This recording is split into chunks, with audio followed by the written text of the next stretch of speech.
we just heard Connor talking about Aaron Rodgers and the offense. I'm going to ask you about this Jets defense because it's gotten bitten by the injury bug recently. I mean, their secondary was depleted.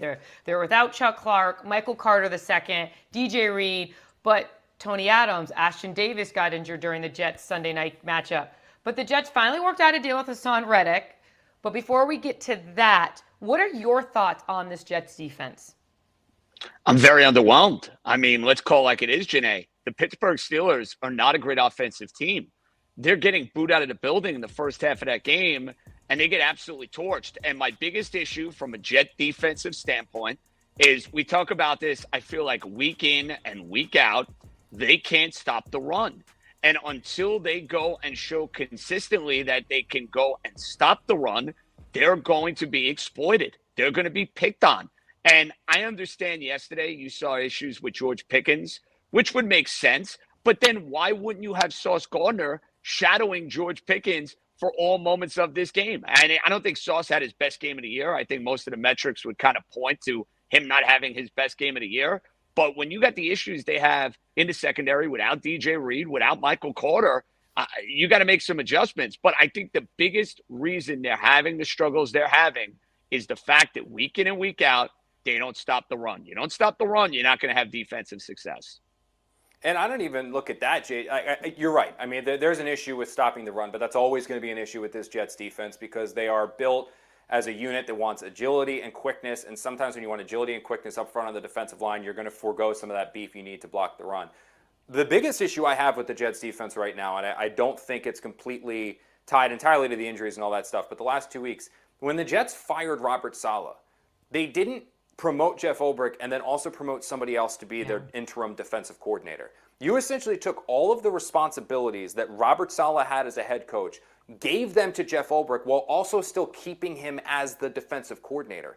That is so much to put on the plate of somebody with head coaching experience, let alone somebody who has no head coaching experience, is a young coach in the NFL anyway, is doing this for the very first time, doing this on the fly where he hasn't had any offseason to prepare for this. He's been a defensive coordinator, now he's the head coach. And it's almost like when the Jets fired Robert Saleh, they had their issues on offense. But by firing Saleh, they have now created a new slew of issues on defense because you just, I don't know, there's so much on the plate.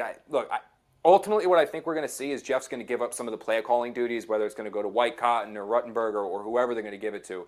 I do think it's going to have to change. Something's going to need to adjust there because I think one of the biggest reasons the defense is struggling right now is that. There's too much on Jeff Ulbrich's plate at the moment. I 100% agree with that one, Connor. Like you said, he became a head coach and defensive coordinator all in a week. All right, JJ, Let's talk about Hasson Reddick. He's back in the building. Do you think he is a huge impact and will help this defense immediately?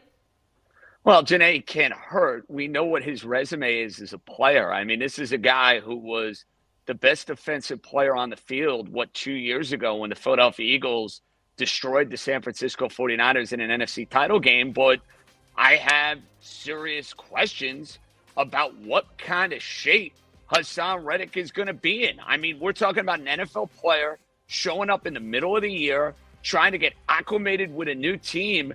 You know, Connor, this is uncharted territory. These are uncharted waters for a whole lot of guys. You don't see this often. So in theory, yes, Hasson Reddick is a good player. Yes, he should help their pass rush. Yes, he should help their defense.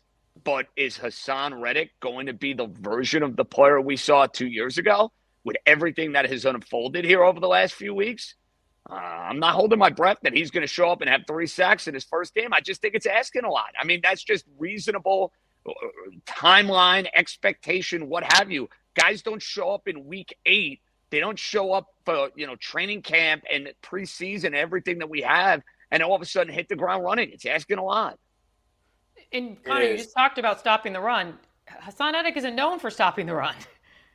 No, but I think he will probably shore up some of the issues that we saw from the Jets and the Steelers a night ago or last night. I mean, because you saw Russell Wilson was just throwing prayer balls to George Pickens and Pat Freiermuth, and these guys were pulling him down. I mean, we know, Jeane, what the Jets defense wants to do because we've seen it for the years that Jeff Ulbrich has been this team's defensive coordinator. They want to trot out 4 dominant pass rushers up front, create pressure with their 4, and then drop the rest back. That's what they want to do.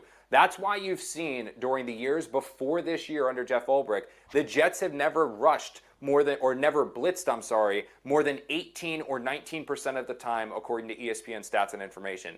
That number was up to 30% going into that Steelers game. They don't have Bryce Huff anymore. They do not have John Franklin Myers anymore. They don't have the ability to just rush for and create a consistent pressure. So Ulbrich had to adapt to survive, and he started blitzing.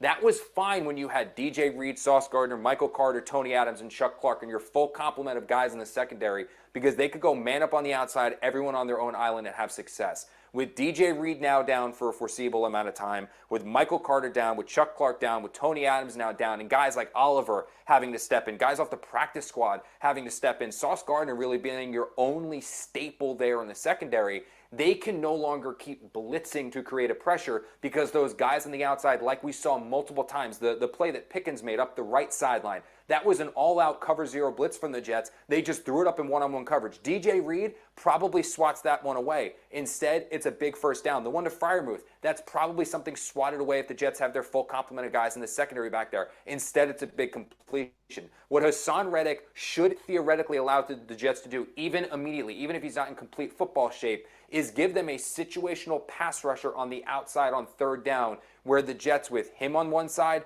Quinnen Williams in the middle, maybe Michael Clemens or Javon Kinlaw, and then Will McDonald, who's got his 8 sacks this year. That front four should theoretically be able to get a pressure and a push just themselves, which will allow the Jets to keep extra guys in the secondary, which theoretically, again, theoretically assuming Reddick is still at least able to create some kind of pressure, that will allow them to get back to their style of defense that can now protect their secondary, knowing their front can get home.